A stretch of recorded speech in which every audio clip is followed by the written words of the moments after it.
Tug of War has never been my favorite game to play.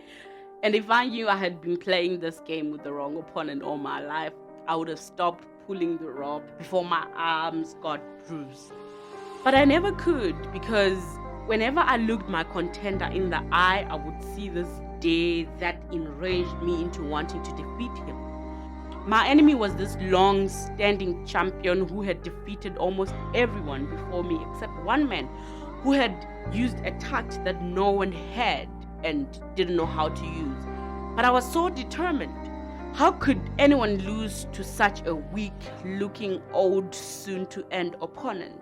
Well, they did, but I wasn't going to let him. You see, Sin had a tendency of using just one trick to let you pull until he moved you to his side, but no one could ever know what it was. So there I was, in my self-righteousness and pride, playing tug of war with a well-known enemy, thinking I would be different.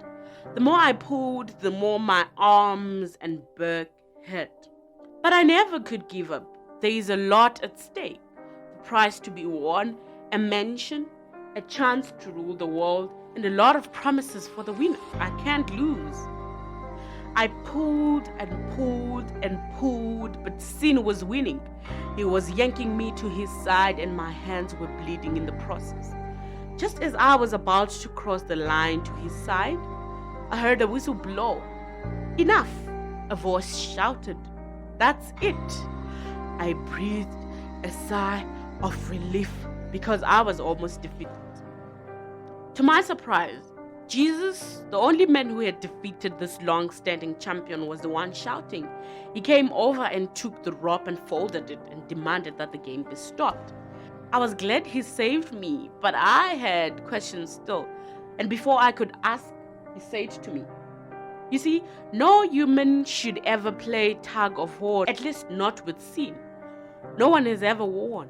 The problem is not with the game, it's with the tool used to play the game. The rope is the law of the game, and without it, Sin can never win. Everyone before you thought if they pulled the law harder, they would win. But the more they pull the rope, the more Sin wins. Leave the rope. In fact, stay out of the game. Just live in the satisfaction knowing he is not the champion, because I once defeated him. And he is old and frail and about to die anyway, so let it go. You don't need games with rope to prove that you're worth of the prize. I've won already. P.S. I'll never do ropes in my life. Who invented tug of war anyway? I guess we'll never know. My bruises are healed. Thanks for asking.